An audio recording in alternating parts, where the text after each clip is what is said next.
So the front squat. You've seen the back squat done plenty of time in gyms. The front squat, you very rarely see. It's starting to get better, but it's just, people do struggle when performing the front squat. And because you've got various issues of feeling uncomfortable with holding the bar, you haven't got the range of motion, you've got restrictions, and so people just generally skip it or push it and say, I'll back squat instead. So hopefully we're going to go through a few bits and pieces today, some points that will help you to start performing a front squat and putting it into your training programs. I'm going to go through the hand positions and then the bar placement. So hands, I've talked about this, is using the hook grip. The hook grip is just a great way of just getting used to holding the bar, and it reduces the stress as well, makes your arms more relaxed. So again, hook grip, stick your hand under, thumb on the bar, fingers around over the thumb and the bar. It is uncomfortable, but it gets easier, okay? So where to place the hands when to perform the squat.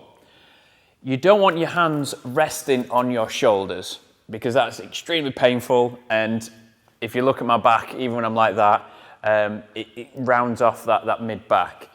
So a rough guide, again, is a fist, a thumb position outside of the shoulder. So if I'm holding the bar here, that is where I will be doing the front squat, okay?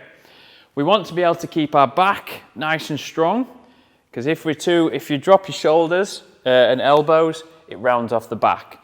So creating that shelf is hugely important. And onto that shelf, we're going to perform an exercise called the Frankenstein squat, okay? This gives you an idea about what we need to do. So you would normally, if you've got access to a squat rack, walk into a squat rack and start this movement, but because we're picking up the bar off the floor, so I'm just going to get the bar off the floor and place it on my shoulders. Okay, so from this position, this is why you call it a Frankenstein squat. You're going to get the shelf on your shoulders, and you're going to take your arms, and so the bar should be balanced on your shoulders, okay? You shouldn't need to move. If you notice my voice is a bit strange, that's because the bar is just pressing against, my throat a bit.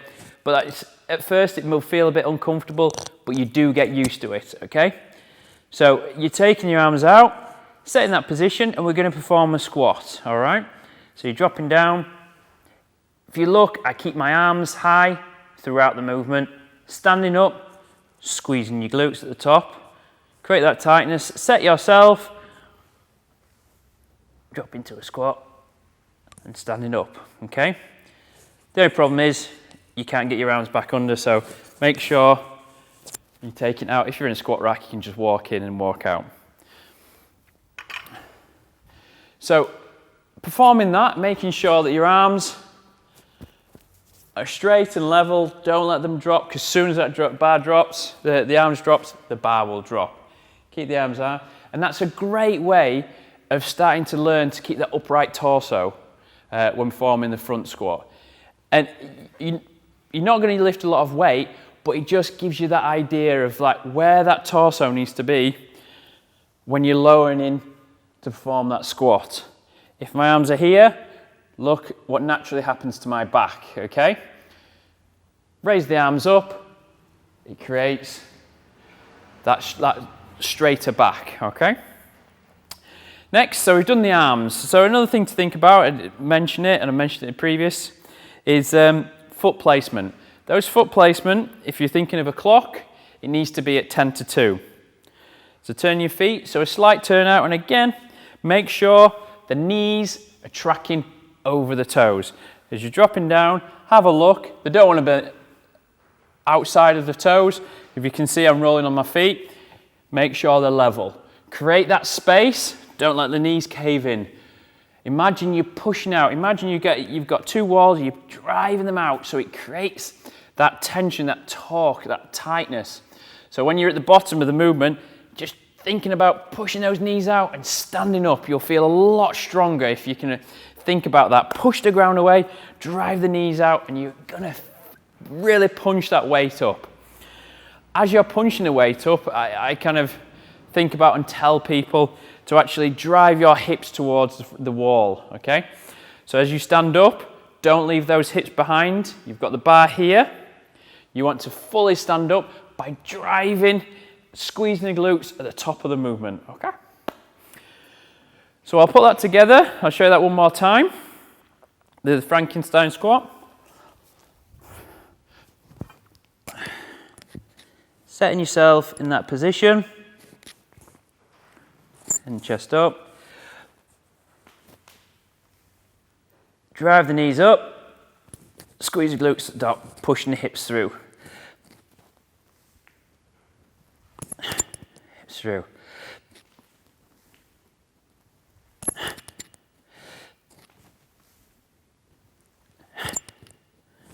Okay. Right. So now putting your hands overhead in that front squat position.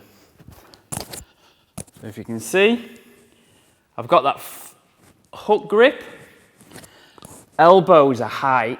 Always think, drive your elbows up, okay? When you perform the lift again, create that tightness, take that breath in, pull yourself down, driving up the top of the room. Think about elbows up, pushing up, elbows up, standing up.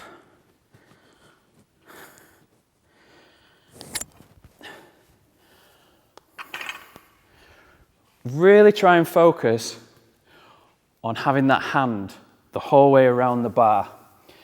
At first, again, it'll be hard, so adding mobility work into your training before in your warm-up, or even in between sets, doing just some mobility for your wrist, forearms and shoulders will help, and slowly but surely you will get a better grip.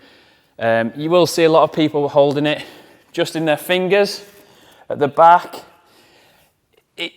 It's not ideal, because if you want to progress onto doing more lifts, like more Olympic style lifts, it's massively important that you still get that full range of that grip and you've got control of the bar. So the more time you put in doing that mobility work, the better it will be moving forwards with the lift. One of the things that people do suffer from and struggle is keeping the elbows up. So there's little drills that you can do to help this and to let your body understand what's going on. So I sometimes use this by grabbing a plate. You take a plate and take it behind. Bring your elbows up as if you were doing front squat with the bar, and just still perform a squat. And constantly thinking about keeping the elbows up in that position throughout the movement. It's nice. You can use a bar. You can place the bar behind, and again, grabbing the bar with your elbows up. That's another little drill that helps.